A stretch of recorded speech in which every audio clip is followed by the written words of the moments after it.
good afternoon, wherever you are in the world. Welcome to Unity of Sacramento's Thursday night live, The Deeper Dive. My name is the Dean, Reverend Eric Ovid Donaldson. I'm the Senior Associate Minister here at Unity of Sacramento, and I have with me none other than Dr. Kristee Haggins. You want to know this person, and she probably already knows you because she knows a lot of people. How are you, Dr. Kristee? Hey, hello, I'm well. It's good to see everyone. Welcome, Yes. welcome in. Yes, and Dr. Kristee, I only have one thing to say. What's that? Ooh. Ooh. Ooh, you remember when something real good happened, you would go, ooh. Ooh. This past Sunday was fantastic. It was phenomenal. It was hot. It was juicy. It was all that in a bag of chips. So get someone. Go find someone to come and watch this with you. Call up a friend, a loved one, and definitely be here for the Thursday Night Live Deeper Dive. Once you come in, wherever you are, whether you are on our Facebook platform, our Facebook Live platform, or our YouTube channel, you definitely want to get to the chat room and say something. You want to say hello. You want to put in your name and where you are quote unquote dialing in from. We want to know so that when we see your name, we can interact with you and we can recognize your presence here. Your presence is felt here at Unity of Sacramento, and we want to acknowledge you. Yes? Yes, we do. And people may see I'm looking down at my phone because I'm trying to load on to Facebook so that we can see and acknowledge who all is here. But Yes. absolutely, welcome. And I want to do the same Okay, thing, well, let's so do it. that when there's my broadcast. Hey, I So see, I got that on folks. there, and there's no one there yet, but I know you're coming, so come on in. Well, Let's talk about But what can I happened. tell you Yes. who is here? Because I Yes, see there who? are some people here, Yes. like Deborah. Hey, Woo, Deborah Garcia. Deborah! And Ramona's in the house. Hey, Ramona, hey, how are you? So welcome. Excellent, excellent. So they're coming in. Keep coming in, and we'll check every now and then just to make certain that we got you, that we recognize you. Yes? That's right. All right. So Yeah. why don't we pray in? And do then after that, let's talk about what happened on Sunday. Woo. So if your day was anything like mine, this is a very important part to the Thursday night live deeper dive. This is the time when you can get grounded, you can get centered or recentered, so that you can be fully present and alert and aware and uninterrupted, at least mentally, for what is about to occur. For I assure you that the presence and the power of God is in it all. And so take a deep breath and release it. Feel yourself becoming relaxed and at ease. Allow that one presence and one power that we call God, that we know is good, to begin to fill the gaps, those places where you feel disjointed or separated or hurried or worried. Allow the Holy Spirit to move in fluidly, to flow like water and fill the cracks that life often leaves.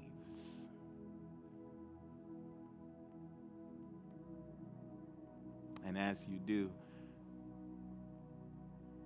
become more and more centered, feel more and more at ease,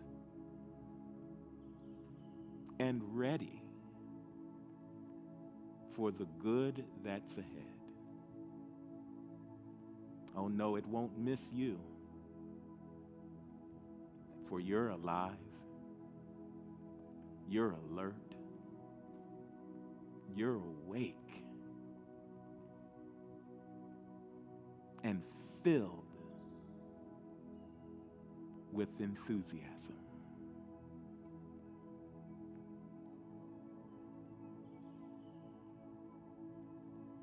And so let's allow the revelation and the inspiration and the aspiration to come forth in this moment.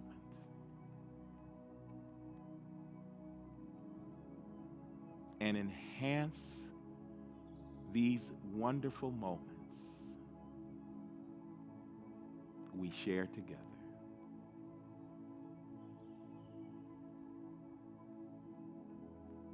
Oh, we're grateful, we're thankful.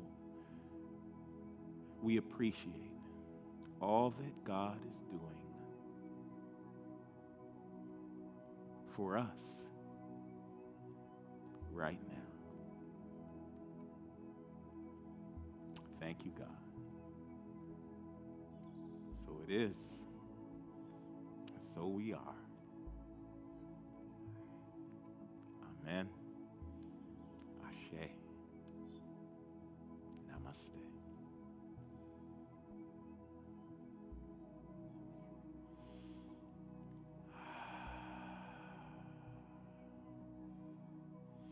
You know, you don't have to wait for me to do that. You can do that anytime you feel the need. Anytime things start to get a little flustered, unsettling,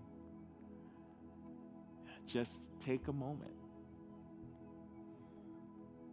It only takes a minute, but all eternity lies within it. Get what you need as a part of self-care. You have something coming up very soon, I believe. I've been on Facebook a little bit today. You've seen some things. I've seen some things. What's up? Well, before I go there, thank you so much for that prayer and just grounding us in this energy. Oh, you're welcome. I came in rushing with a busy day and, all the things that were happening before this moment. And it was just a wonderful opportunity to be ready, right? To move forward with, of course, this conversation, but to move forward with all of the things that are ahead of me and of us. And so I love how you told folks and reminded us that we can do this for ourselves. Yes. So yes. Anyway. Sometimes we need that reminder. I do. So, big things. One of the things I have coming up that you might have seen is Safe Black Space. Yes. So, part of the work folks I think may know that I do in community that you, of course, have been a part of, and RevKev, and that really emerged in many ways out of here, at Unity of Sacramento with Safe Black Space.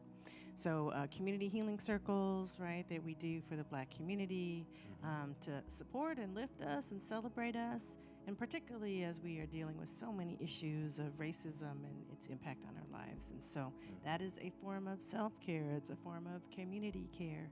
And so we have one this Saturday. We do them every second Saturday online on Zoom from 3 to 4:30 p.m. our time, Pacific Standard Time. And so we've got one Saturday if there are folks by chance who are checking this out who identify as African American and want to be a part of that, just Google, look up Safe Black Space, and you'll find the information. But that's always a treat. It's always a joy to do the circles, and so that's something that's coming up. That's my big thing coming up this weekend. All right. Wonderful. Wonderful. So glad that that's happening and happening on the regular. Right? Yeah, we need it. Yeah. Good. So we are getting ready to recap this incredible service that took place on Sunday. And we do this because we realize that, you can't get it all in just an hour and a half or even 2 hours, especially the lesson, especially when it's as substantive and juicy as it was this Sunday. Juicy's a great word. I like that word. Yes, that's a matter of fact. If you're on in the chat room right now, what word, if you saw Sunday's service, what word would you use to describe it? And my word is juicy. Dr. Haggins, she agrees. It's a clinical term. You may have heard it. It is. It absolutely is. But let us know how you would describe this past Sunday service and all that took place in it. And let me ask you, Dr. Kristee, what highlights were memorable for you? There's so many. There are, aren't they? There are so many, but I'll offer maybe a couple, three. So one is as the platform assistant, the person who has the pleasure, the honor, right, of being part of the team on Sunday and gets to pray in and be part of kind of the music ministry and singing before we even come out, right, and kind of set the vibration. And so that's a highlight for me, right, being able to be in that energy before we even get to all the next stuff, right? Yes. So that's a highlight. Of course, the singing, our choir, Rashad, I mean, just on and on and on. And I love to dance. You know the spirit gets me and the music gets me. And so I just loved, the spiritness of, when we were bringing in our new members and the depth of the singing connected to that, and then the joy and the celebration, right, after the message, and then even coming back after the offering. I was like, yes, let's keep this going. So the music, of course, and then the message. Bishop was on fire. Yes, I mean, there are so many highlights of messages and lessons that he brought that are worthy of us revisiting. Absolutely. Tonight for sure. And we've got a few that do. are in the queue for sure. Let's go. So why don't we get started? We're going to start with our first highlight, and then we'll be back to talk a little bit about it. Watch this.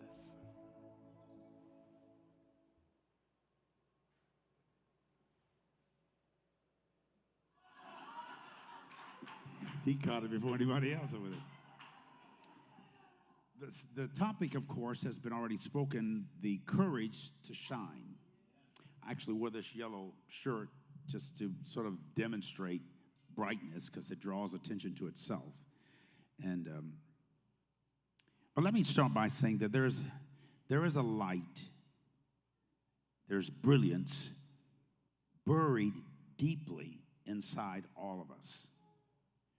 You don't just see the light, you are the light. You actually are light. It's deeply and enduringly in our souls. You actually know your light. And sometimes when you feel like your light is being ignored, you experience anxiety. You know you're fabulous. You know you're marvelous. You know you're amazing. You know you're good. You actually know that you are a God with a little g. You are a deity. You're an entity. You know you're important, but you don't believe that. Your soul knows it, but your psyche tells you otherwise. Our prisons are filled with people who know they're good. And they know they're secure.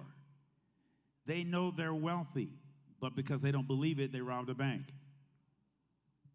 They know they're loved. Inside, they know they're okay. But because they didn't feel it from their parents, they killed their parents or killed somebody else, feeling rejected or abandoned or lonely. Consciousness is everything. I think we all, because 97% of what's in the middle of our galaxy is what we are made of, the gases we are made of. So we are actually star dust, not sawdust. The word star, astro in Greek, pa-aster, pa-aster means stargazer. Most pastors, they don't always say, but because that term came from shepherds in their fields at night, as Scripture says, studying the stars. They were awake watching the sheep because the menacing predatory animals would come at night more than they would in the daytime. So shepherds rarely slept or short periods of time. So they spent their nights studying what little faint lights were in darkness. And those little faint figures of light gave them inspiration. And later on, they begin to notice animals or animations, movements in the heavens. Those who are into astrology recognize that as we're coming out of a Mercury retrograde and things have been weird and you've been thinking crazy and having crazy dreams and it's hard to communicate and your phone won't act right and your laptop acts like it's demon possessed. Sometimes the words don't come out right. Sometimes there's a little tension. You don't even know why it's there. Communication. That ends today, October 2nd. Thank you, God. So you'll keep dreaming that it just won't be in color so much. You won't be running and ducking and hopping and jumping. This is a time of transition. And there is light coming to the world, but many people, as Jesus said, hate the light because their deeds are evil. There's a revelation and a revolution occurring on the planet globally. The Queen just made her transition, which represents the beginning of the ending of colonialism, imperialism, King James Version Christianity, the Anglo-Saxon dominance of the Western culture, that particular appraisal of life. All those things are shifting. She arguably owns more real estate than any human being on the planet. Literally, technically owns Australia and Canada and various islands in the Commonwealth. And there was not that much Commonwealth. She was the only one really wealthy. But she shared with a lot of people. I adored her, as billions of us did. But her transition marks the end of a 70-year reign and the beginning of a new world. Between now and 2024, you're probably going to see likely blood in the streets with guns. When you armed a nation with assault weapons, that nation will begin to assault itself. We've become one nation under guns.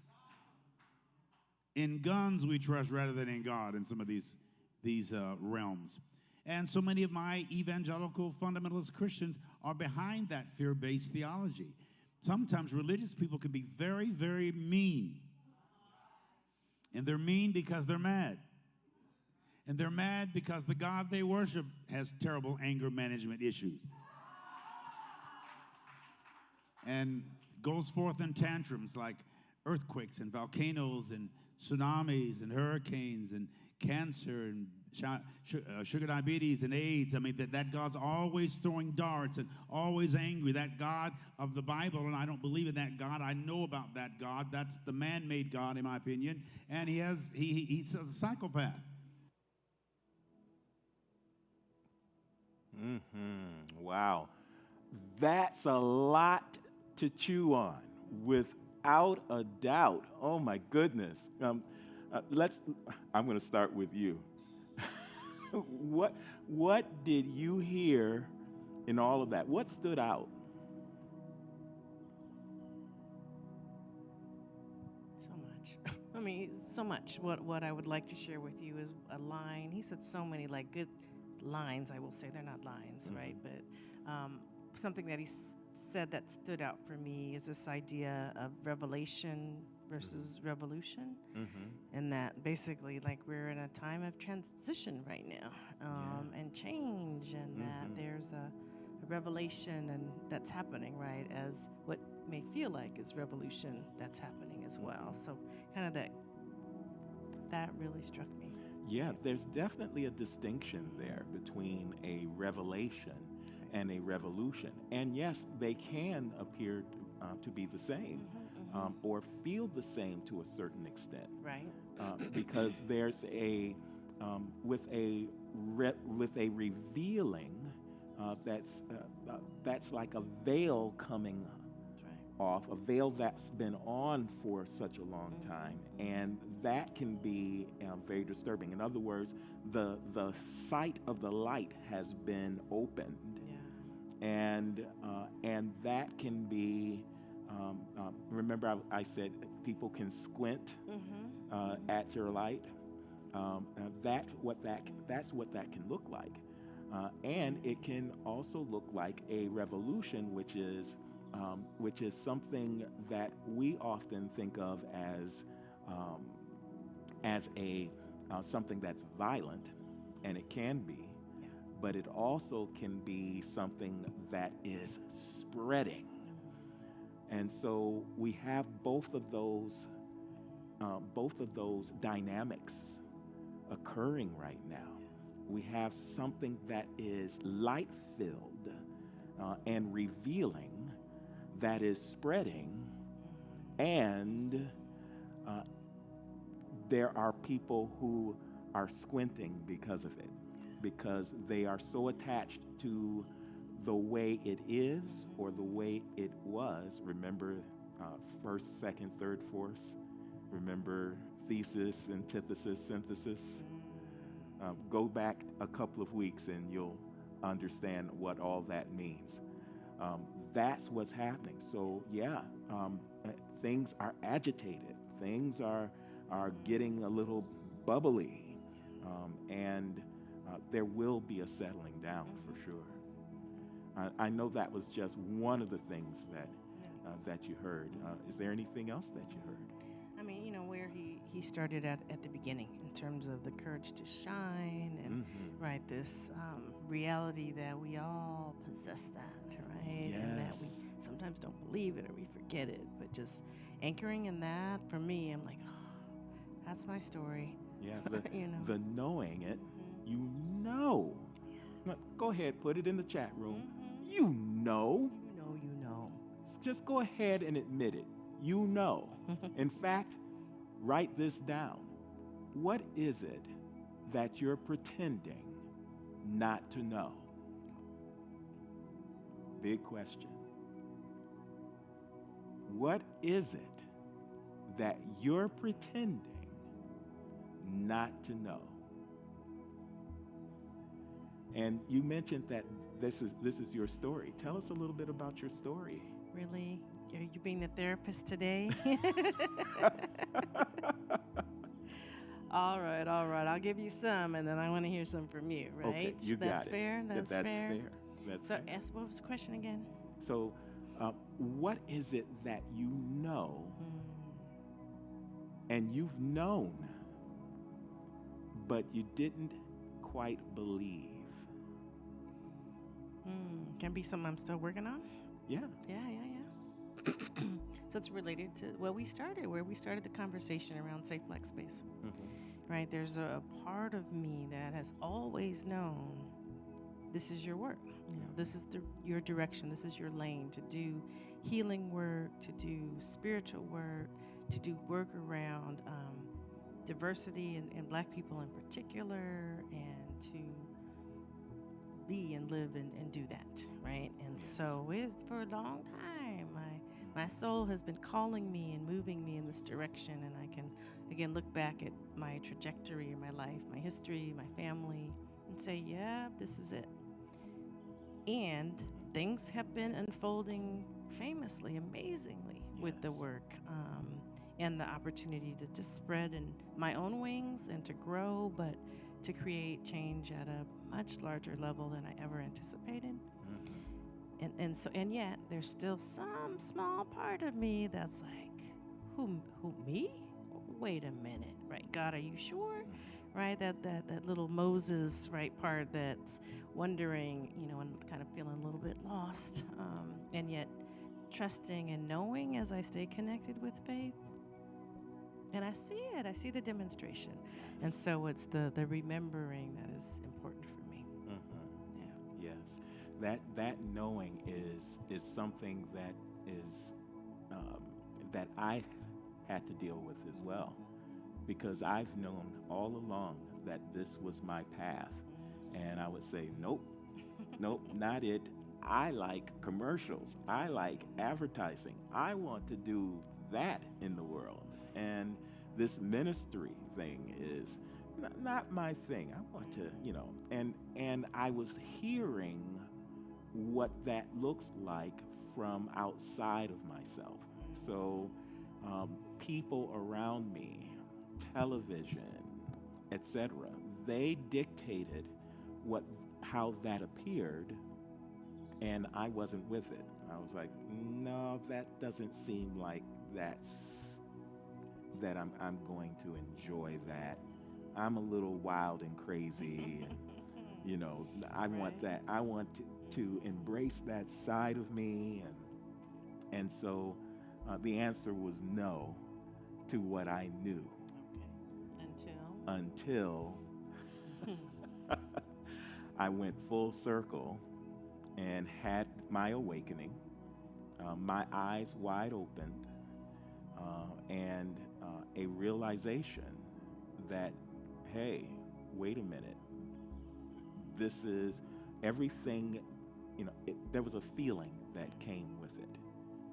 Not only did I know it, but there came a point where I felt probably for the first time that I was in the right place at the right time. It was a divine feeling. And so that feeling helped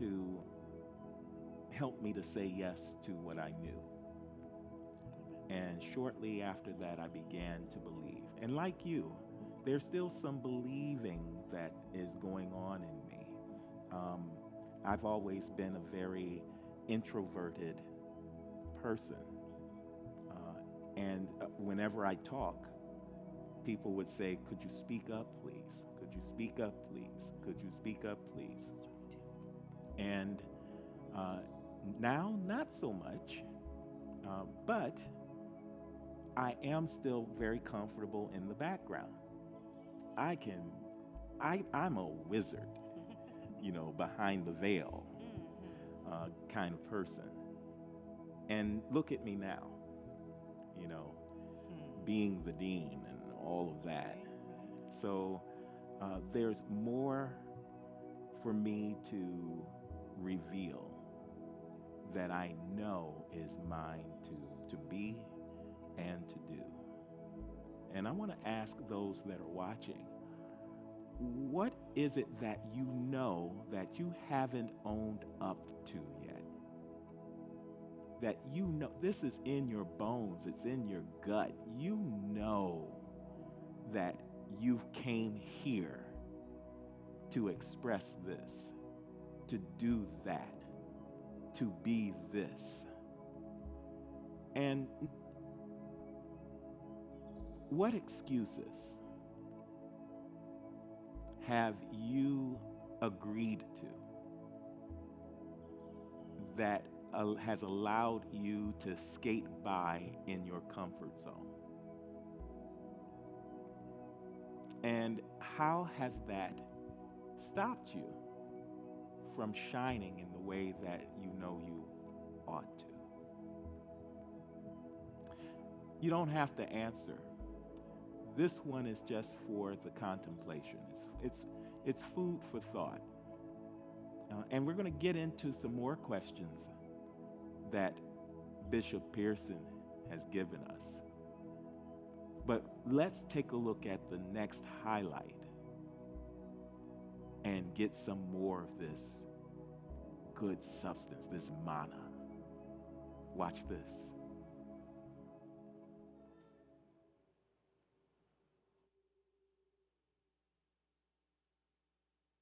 discern what I'm referring to. So we're living in this time when darkness does not want to yield to light. We're watching a demolition occur, and there's a lot of mourning, mourning, because the past is dying or dead. But with that mourning, there's another morning, a morning, a freshness, a new day, a new dawn, and they're both occurring at the same time. And that's why you see and feel the tension on the planet. The universe is correcting herself, clearing herself, healing herself. Global warming, all the upheavals in politics and families and relationships, all of this is the universe correcting what we screwed up. Even wearing masks, which none of us really enjoy doing. It's awkward. It's a little bit uncomfortable, but we have to wear them when we need to, and we did for a while. Now many of us realize why so many people was offering you gum and mints. You didn't know your breath was that bad till you had to smell it all day.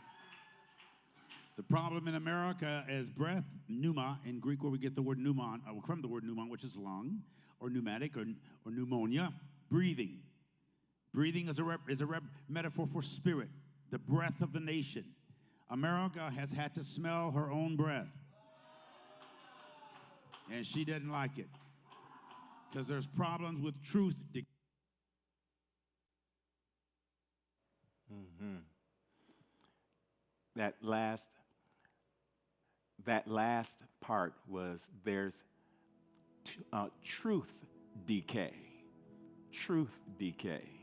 That cut off just a little bit, but wanted to get that in. It was another one of those lines, as you said, that was like, whoa.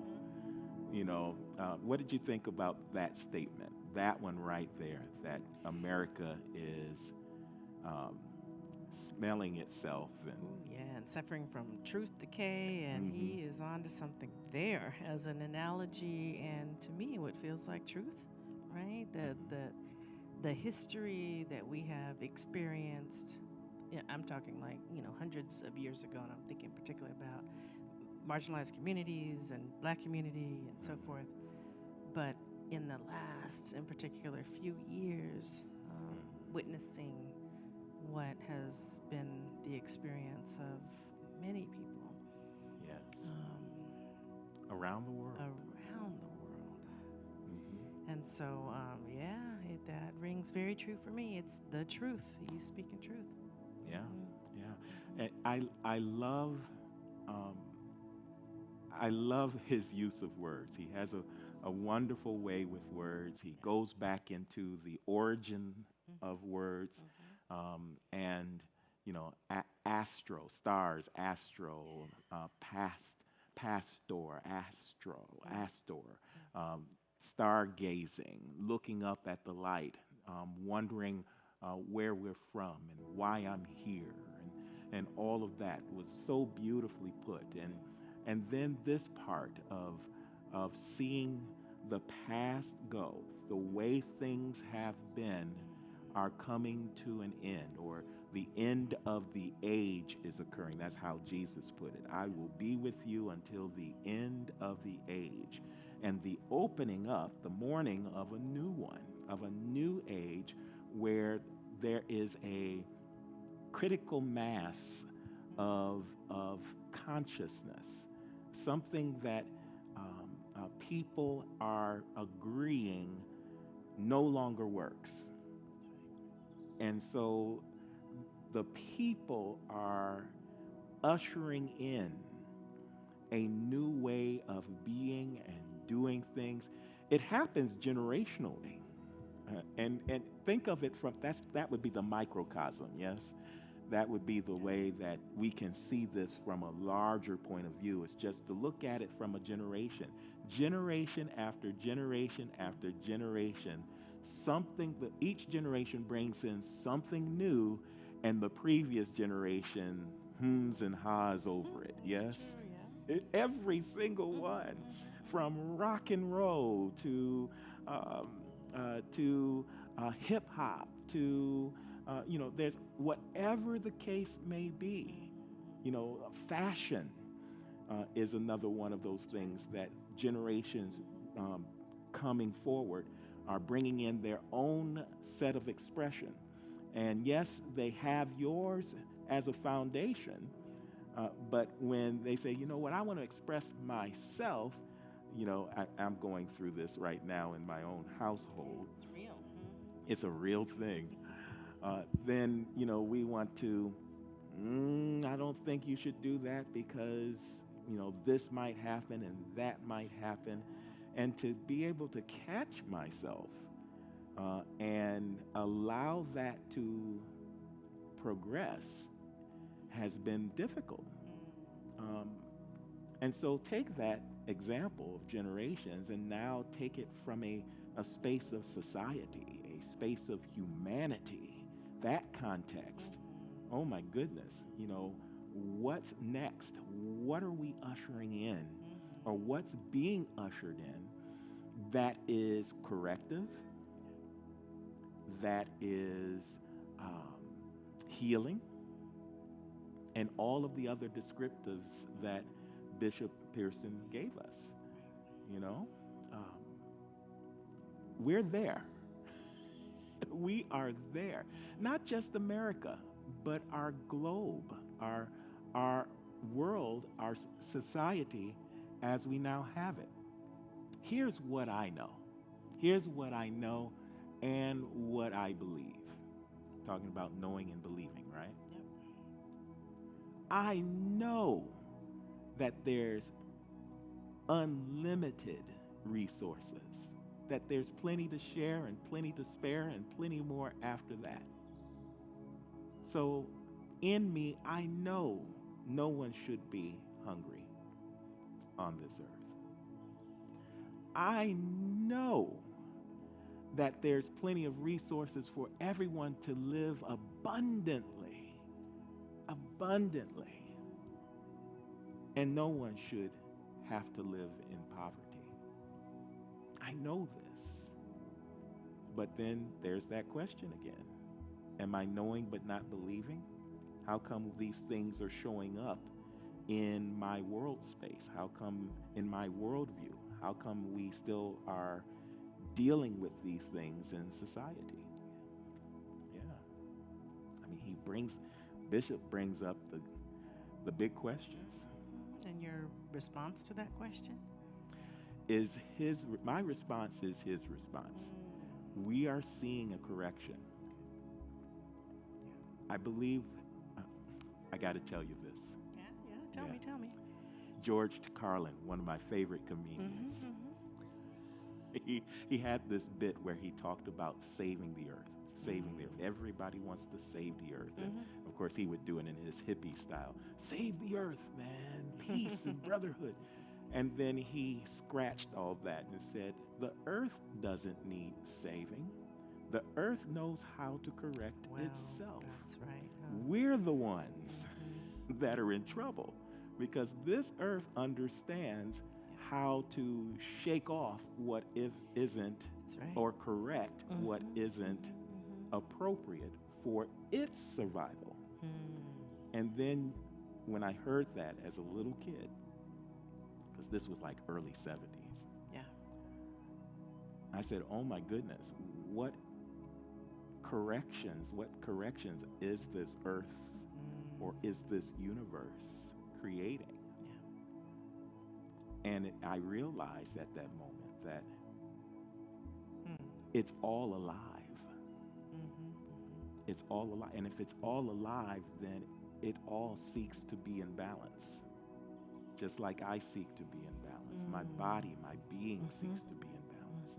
And if it seeks to be in balance, then it's going to do the work, the healing work, to have that happen. I get it. Yeah. I see that. And I feel that as well. Yeah. And that's a part of the knowing, too. It knows what to do. It knows how to do it. Come on. That's how we got here in the first place, Yes. right? Right. Yeah. And there's something in us. We're from the same stuff. We're star stuff. And there's an intelligence within each of us that knows what to do and how to do it. All we have to do is let it. So what's holding us back? What's holding you back from the knowing? What is it that you know, that you're pretending not to know, what's the lie that you bought into? That's another way of putting it. Don't buy into the lie. Put that in the chat room. Don't buy the lie. Don't buy into the lie. Don't buy into the lie. That's good. Yeah. Wow. That's a powerful highlight. Here comes another one. Are you ready? Let's go. Let's go. Let's roll another highlight.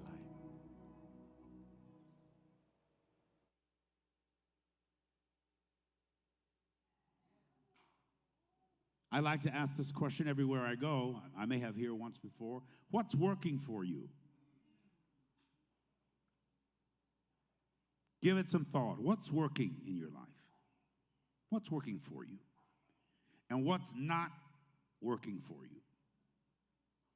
And if you were to make a list of the two, which would be the longest? Not only what's working for you or not working for you, what's working on you? What is the itch that you have difficulty scratching? What keeps you awake at night? I'm not kept awake at night with problems. I am kept awake with solutions. Racing through my mind, something's just working on me. Then what do you think is working as you? How do you show up in the world? How do you show up in home and on the job and relationships? What energy enters the room when you do? Some people are so negative. If they come in a room, you feel like somebody got up and left. How do you show up with you? Are you different when you're alone than you are in public? What happens when you engage in a conversation with somebody or your own puppy? Because we all carry signs and signals and significance.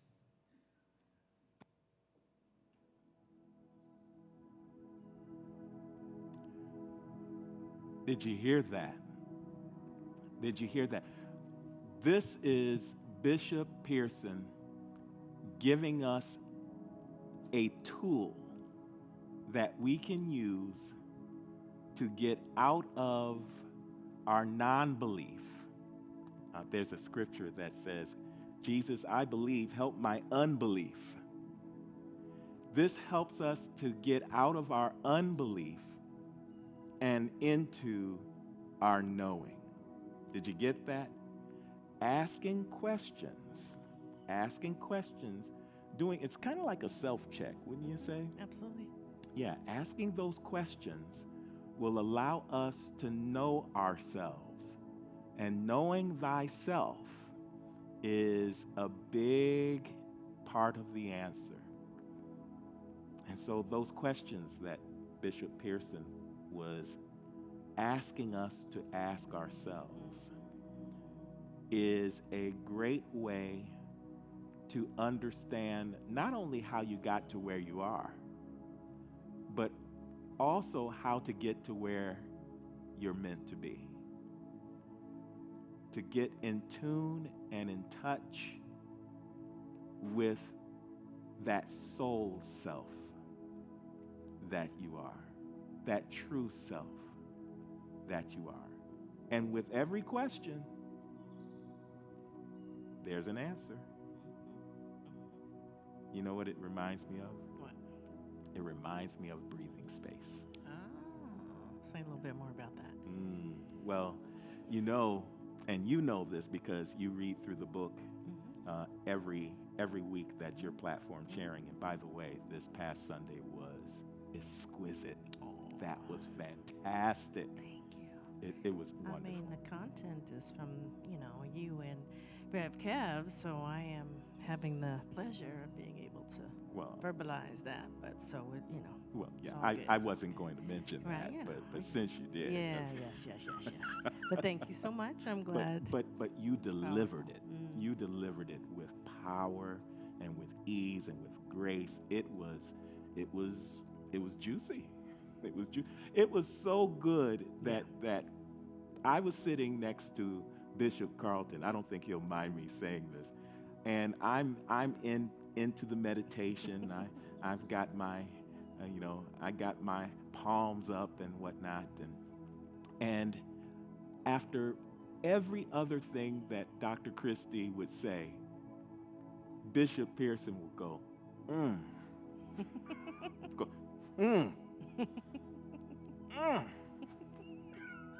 I don't know if he went like that, Right. but because my eyes were closed. But I heard him. My ears were open. And he was just taking it all in. And it was just so much. It was that enjoyable. I'm telling you, this was an incredible Sunday service. It was top to bottom. Top to bottom, beginning to end. Every little inch in between. Yes. Just amazing. Yes, it really was. And so what were we talking about? I have no idea. I don't know how we ended up And there, so but we got there because I had mentioned that this question and answer, this tool yes. is something that you will find, and you know this, you find it That's right. in the Breathing Space book. In that Breathing Space book, there are question prompts, there's a reflection question, there is space for you to journal, there are these tools that allow you to expand on the meditation. The meditation starts you there. It gets you to a place where you can get quiet and still and allow for yourself to not be interrupted by the busyness of life, the busyness of everything that's going on in your day. But it shouldn't end there. It doesn't have to end there. There's all sorts of ways to meditate. This is just one of them. And it doesn't have to end there. You can come out of that meditation. Well, you can go into the meditation and reflect on the reflection question. That's right. That's sort of what Bishop Carlton Pearson I get the connection. doing. I Yes. get the connection. But then you can come out of the meditation and you can journal a little bit about what's coming to you. Journaling is so powerful. There's something about writing that connects with your mind space, which is connecting with divine mind or universal mind. That's right. And then what starts coming out is that truth that Bishop says is decaying. The truth is so this can restore the decay that may be happening around you, or perhaps even in your life. That sense of I'm not going anywhere, or I don't know who I am, or why I'm here. All of these things are wonderful tools that will allow us to get clear on who we are. Yeah. Agreed. Mhm. And I don't know that we even said what we were meditating on from Breathing Space on Sunday. So we should at least say that. Or this What is was a it? teaser. What was it? Peace. It was peace, peace, peace, and more Oh, and peace. it was, yes. And we took it from a different space, didn't we? Not the song, Let There Be Peace on Earth and Let It Begin with Me, but yeah, what we That's really in there, talk but- more about the me Yes. than the peace. That's right. You know, what's going to give me peace? Being true to myself, Right. being my true self, That's right. handling, who I am first. And sometimes that looks like speaking truth to power, That's right. so that we can have peace of mind, that we said our piece. You know, sometimes that's the piece, That's the right. missing piece. Look at you. to the just puzzle of stringing life. it all together. You wrote Okay. that. You Hey. wrote that, I think. Yes, I did. Yeah, I have a feeling. Because he is stringing all that together and making all the analogies. And yes, absolutely. And I think maybe Bishop was because it was so connected to his message. Yes. Right? Yes, And I believe so- that's correct. That is so true. Yeah. I know when that happens to me, when it all connects it's just amazing. I think it's a God moment, you know. God is just orchestrating everything. Which is always happening, right? Yes, it's just but that we see it in that moment, and that's it's it. oh, bam, And bam, you bam. go, whoa, you know, Look at did you God. see that? Did you, right? What happened? Ain't it good? Mm. You know, we do all of that afterwards, you know. But another one of those gems from this past Sunday. I think we're on the fourth one coming up. Is that right? Yeah. Why don't we take a look at it? We got a couple more. Let's get them all in tonight. Let's get it in. Shall Get we? it in. Let's go. All right.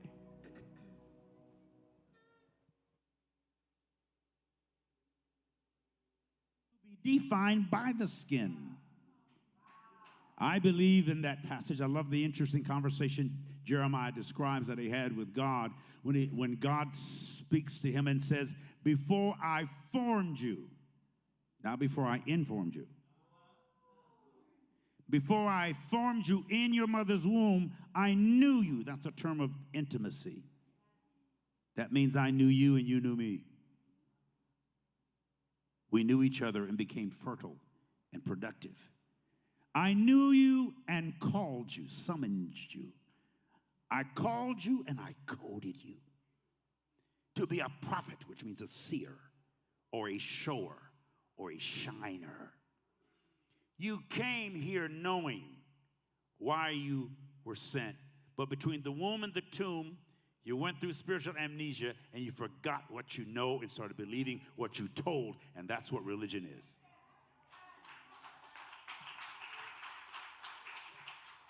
You came here knowing Is in the your air conditioning on? skinless, sinless, endless self. Sounds good. The big question of the ages has been, why are we here? And if you study the shaman and the mystics, the medicine men type folk of history, they all answer it. We're here because we know something.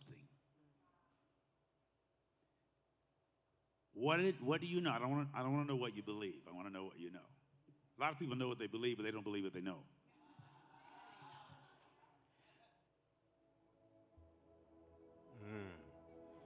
There it is again.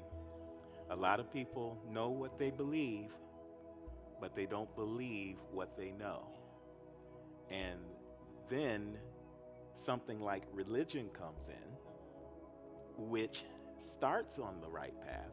I do believe religion does have a place in a space if it's pointing you in that direction to the God self, to that spirit of God that is within each of us. But what I hear Bishop Pearson saying is we forget what we know, and what we do know, we don't believe, and then religion comes in and tells you what you should believe, and does it so well that we think we now know. Yeah. So it's quite a little cycle there, circle. Yeah. It's something that I believe is also changing when you think about this revelation and revolution that is taking place. Should I say this? Say it. You should say it, right? Yeah, I should, Cool. shouldn't I? Just go ahead. And the pandemic had a lot to do with it. I think we think of it as something that was devastating, and certainly it was, but it was also a part of that corrective dynamic. And I think one of the things that is being corrected through this chance to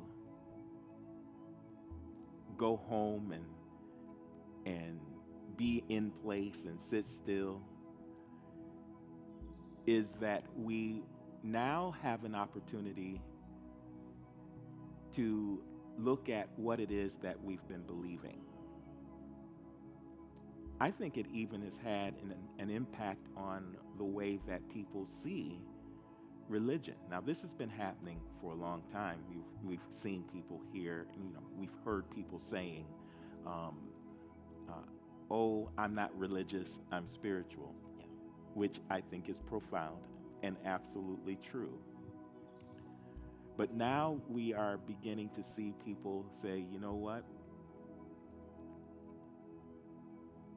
I don't have to be in the seats. There's something that is deeper than just being there on Sunday. And now you see why I'm like, should I even say this? And the reason why people say, you know what, I don't have to be in the seat is because what they are hearing from the seats have not been satisfying and fulfilling. Maybe not here, but in many churches, it hasn't filled the deep-seated need to know who we are in the mix of it all. We've been told one thing. We've been told that we're a sinner, that we've been told that we've been dirty rags. But what we know within us is not accepting that. And that vibration is getting stronger and stronger and stronger until it's spitting out this notion that we're no good or that there's no purpose to our existence. And the church as a whole, the institution, is going to have to reckon with that. Yeah. And this is why we do what we do here at Unity of Sacramento, empowering people to be a force for good in the world by awakening their divine nature. It's why we have a vision of co-creating a world of peace, prosperity, and unconditional love, so that people can get to that space of revelation. And then the revolution begins when we see that new world that Jesus called heaven on earth. Yeah. The bishop said he was excited about it. He certainly did. Yeah. Did you hear that? I did, and at first I was taken a little back, and yet as he continued, I was like, okay, I can see that. I can maybe connect with some of that myself. So, Yeah. It is exciting. It is exciting. Especially if you've been a spirit in rebellion like I have and so many others in our movement have been. Mm-hmm. Do we have one more, or is that it? we have time for the last Do we? one, right? Yeah. Did we have one more? Is that we got one more? Let's see it, and then we'll wrap it up.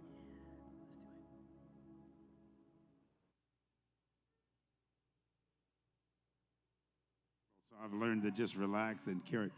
I love the words of when God says, "Let there be light," He's basically saying, or it's basically saying, "Let there be sight. Let there be light and or enlightenment. Let everybody be a seer or a prophet." Your five senses: taste, touch, hearing, seeing, smelling. The sixth sense is your intuitive knowing, your clairvoyance, clear vision. You actually see very clearly. It gets obscured. The seventh sense is your sense of humor, which you need to learn how to laugh sometimes just to keep from crying. That's part of your shining. That's part of not just your courage, that's part of your calling to shine and let that light go forth. Our deepest fear, Marianne Williamson says, is not that we are inadequate. Our deepest fear is that we are powerful beyond measure. It is our light, not our darkness, that most frightens us. We ask ourselves, who am I to be brilliant, gorgeous, talented, fabulous? Actually, she writes, who are you not to be that? Actually, who you are not, you are a child of God. Your playing small does not serve the world. There's nothing enlightened about shrinking so that other people won't feel insecure around you. We're all meant to shine as children do. We were born to make manifest the glory of God that is within us. It's not just in some of us. It's in everyone. And as we let our light, our own light shine, we unconsciously give other people permission to do the same. As we are liberated from our own fear, our presence automatically liberates others. There's light buried in our souls. Let it out. Sometimes it sneaks out with a smile, with a wink, with a nod to somebody. I say to our ministers all the time, you never know what brokenness is coming through these doors each week. Wow. That takes me back. Have you heard that before? Yeah, that's an amazing passage from Marianne Williamson. And I completely forgot that she mentions shine in that passage. Yeah, so kudos to the bishop for bringing that back to our remembrance, without a doubt. What are some of your other thoughts around this final highlight? Well, of course, loving that he shared her words and just his embodiment of that, and sharing it and connecting it all back to the lesson is like, yes, that's it. That's the truth. That's the knowing. And so that, to me, feels kind of like that takeaway and that full circle of that this is the truth, that we are meant to shine, and we are that stardust, and holding on to that. And I like to, I don't have any little children in my life right now, but that idea to shine like children, when I consider that idea and think about, the little ones that either have been my little ones now grown, or the ones that I have a connection to now. It's like, there's something special about that. And so being able to tap into that, that level of that spark, that fire, that shine, that glow, it's exciting to think about. Yeah. That. So I'm like ready to get on out there. I think at the start he said, you're not going to be, I don't remember the exact words, sorry, Bishop, but something to the effect of, as of October 2nd, right, you are no longer going to be in this place, we're going to shine. Yes. So I'm making that commitment. I made it on the 2nd, and I'm remaking it today, right? Absolutely. We just had a mic change. Does she need to repeat what she said, or she's okay? She's right. okay. All right, Terrific. And I'm right there with you. I think that in that moment, we got a glimpse of truth. We got a glimpse of that shine and what the possibilities are for anyone that comes through these doors who might be broken, who we're being in the moment. And this is what happens at Unity of Sacramento. It's the case that can be made for coming and being here in person.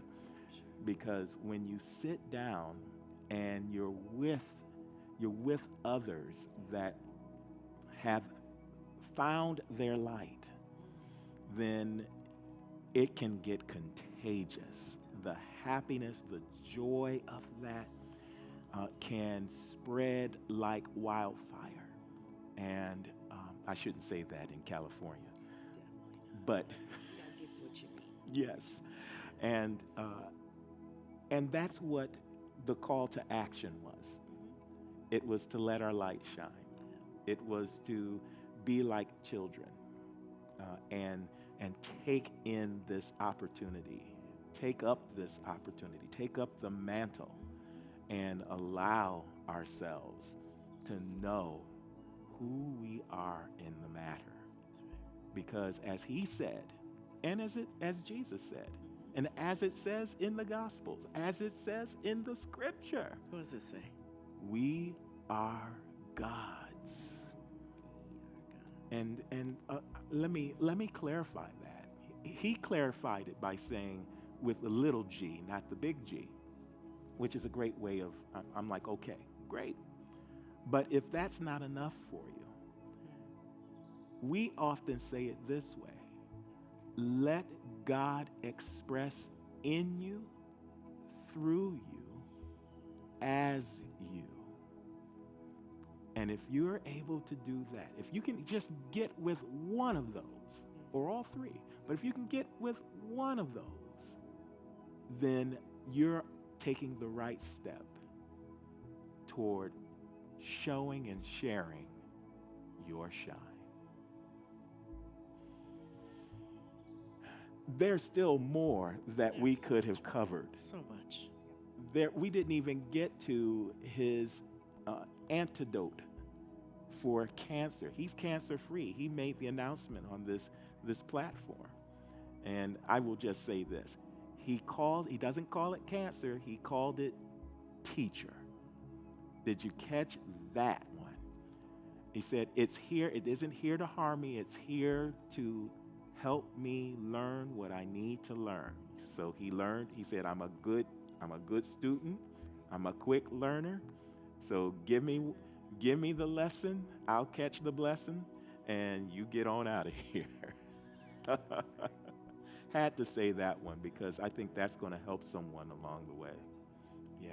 But wow, look at it. We're already past our hour. Okay. It just flew by. It really did. It really did. And I mean, we could have talked about the spiritual baptism.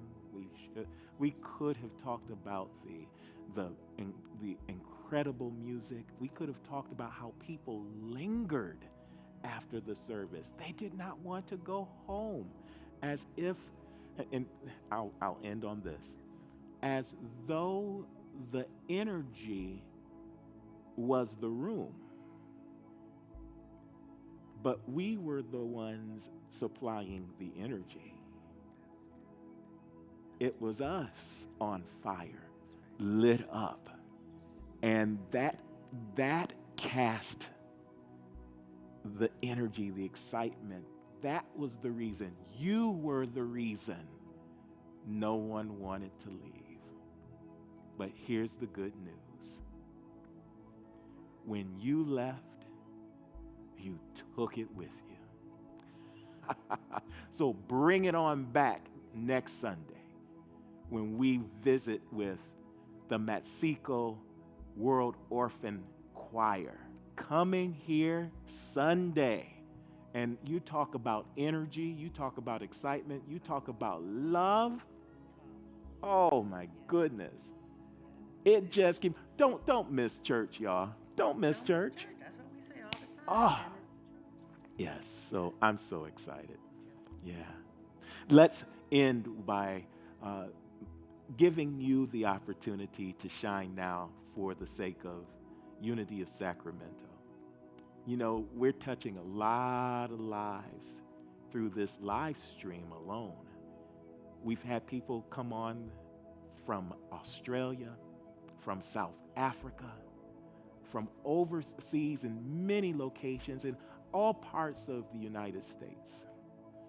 And we want to continue to do that because we believe that this is a message that people are looking for, they're searching for, and they simply need to hear it.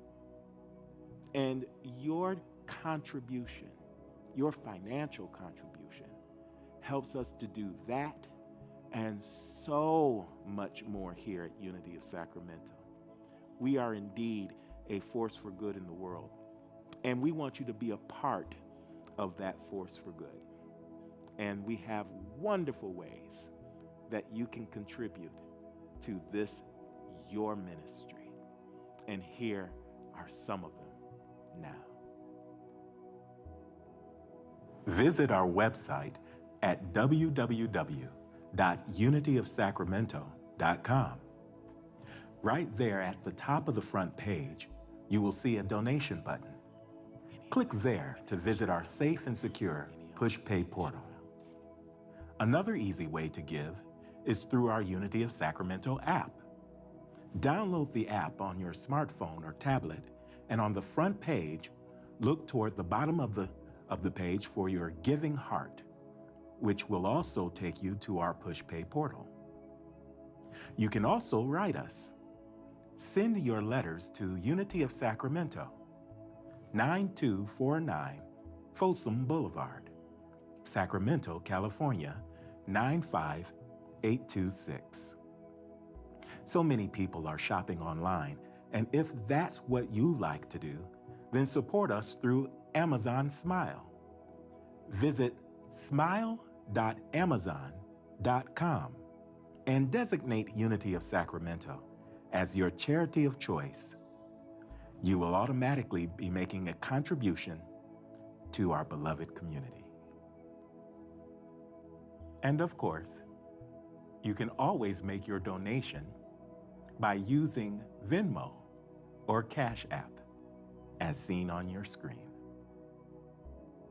Last shout out of the evening, Dr. Kristee, who's in the chat rooms with us. We have Shell Blair's here, Hey, and Deborah Shell. Garcia. Hi, Deborah. And Dorothy.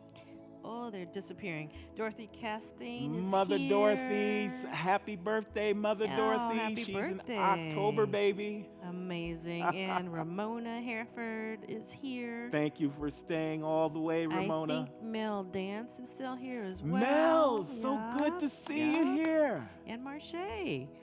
Marche, wonderful. Thank you, Marche. Thank you all for tuning in tonight. It's been wonderful. I hope you enjoyed it. I hope you got something out of it. Let's bless your tithes and offerings and bless you in the process. Let's know that whatever you give, however well inspired you are to give, that something mystical takes place right now. That it's coming back to you, pressed down, shaken together, running over in your life, in your world, and in your affairs. This is how we bless your tithes, your offerings, so that it goes to something holy and good. And more importantly, this is how we bless you. We say divine love in and through you and me blesses and multiplies all that we are, all that we have, all that we give, and all that we receive. Do you receive that? Do you know that to be so? Do you believe it to be true? If so, then let the live stream say amen.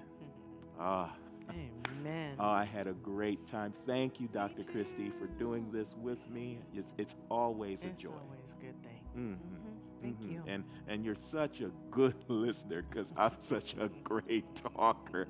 I talked through all of it. Did you get a word in edgewise? You're okay. Was it a good mix? I want to make sure because she has significant things to say, and I just want us all to be heard. Perfect. I think it happened in divine order. So appreciate that, though. That's it, y'all. That's it. Want to see you here on Sunday. Each one bring one. Let's fill this sanctuary for our guest speakers, for the children of Mexico World Orphan Choir. Until Sunday, peace and love, and bye for now. Bye, everyone.